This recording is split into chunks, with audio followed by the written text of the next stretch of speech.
Allah berada di dalam alam ataupun di luar alam. Pernyataan ini menjadi titik perbezaan antara Ahli Sunnah wal Jamaah dan Salafiyah.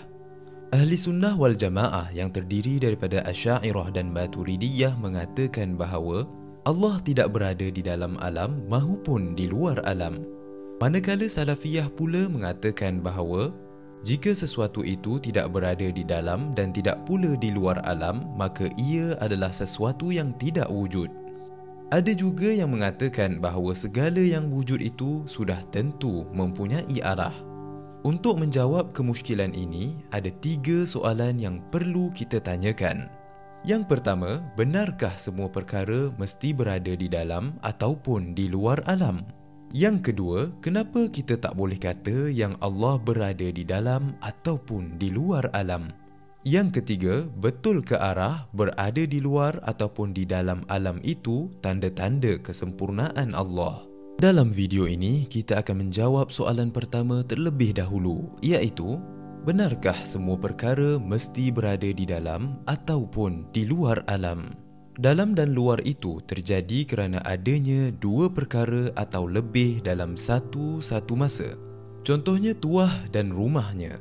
Kita boleh mengatakan tuah berada di dalam rumah ataupun di luar rumah kerana adanya 2 perkara.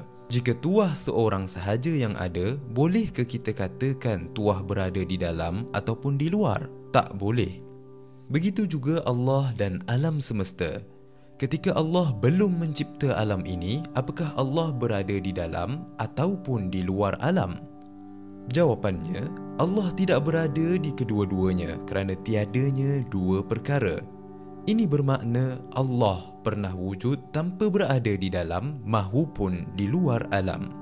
Jadi, salahlah kalau ada yang kata semua yang wujud mesti berada di dalam ataupun di luar alam.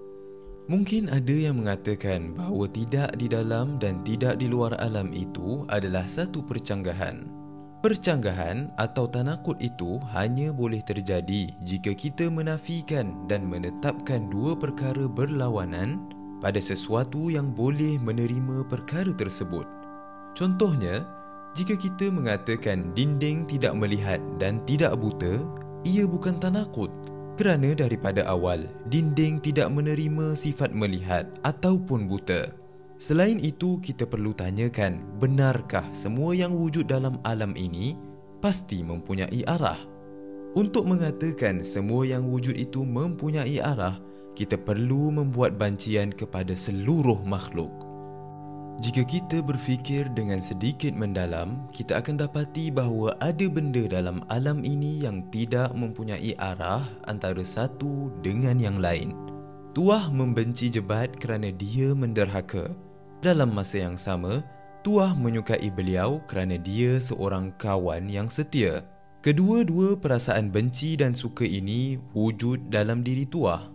Persoalannya, dari arah manakah perasaan suka dari perasaan benci yang ada pada Tuah? Contoh lain, Tun Perak mengetahui bahawa Melaka sering dilanda badai.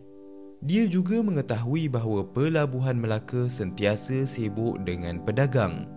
Kedua-dua pengetahuan ini wujud dalam diri Tun Perak. Persoalannya, dari arah manakah pengetahuan pertama jika dibandingkan dengan pengetahuan kedua? Berdasarkan hujah-hujah ini, jelaslah bahawa ada perkara yang wujud tanpa mempunyai arah dan tempat.